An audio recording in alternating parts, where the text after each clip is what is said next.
Audio Jungle.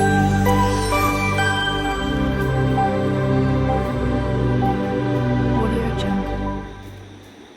নমস্কার বন্ধুরা, সুপর্ণা হিসেবে রান্নার চ্যানেলে আপনাদের সকলকে স্বাগত জানাই। আজ পয়লা বৈশাখ, তো সকাল সকাল আমি নিয়ে বসে পড়েছি গলদা চিংড়ি। তো আজকে আমি বানাবো ডিম চিংড়ি কারি। তো ডিম চিংড়ি কারির জন্য এখানে চিংড়ি মাছগুলোকে ভালো করে সারিয়ে নেব।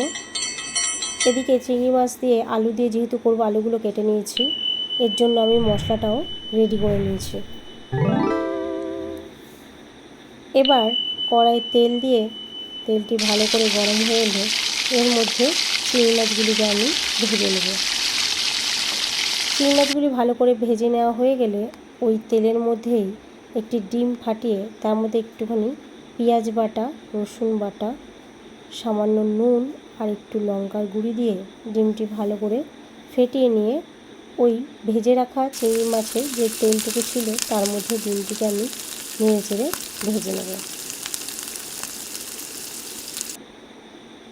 ডিমটি ভাজা হয়ে গেলে আবার কড়াই একটু তেল দিয়ে তার মধ্যে গোটা জিরে ও কালো জিরে ও একটি তেজপাতা ফোড়ন দিয়ে তার মধ্যে কেটে রাখা আলুগুলি দিয়ে আলুগুলি নেড়ে করে ভালো করে ভেজে নেব।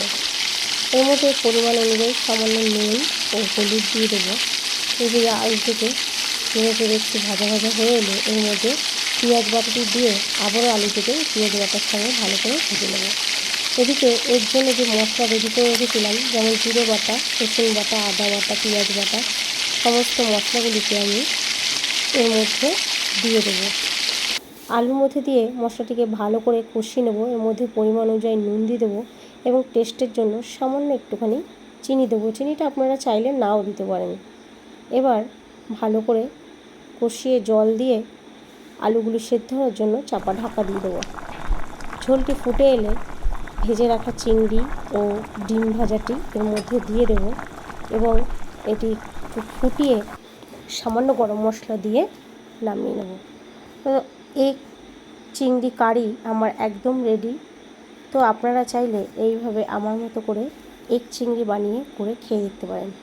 এটি কিন্তু খেতে বেশ ভালো লাগে। গরম ভাতের সঙ্গে তো এর স্বাদ অতুলনীয়। তো আপনারা একবার হলেও বাড়িতে ট্রাই করে দেখবেন। সকলে ভালো থাকবেন। ধন্যবাদ সকলকে।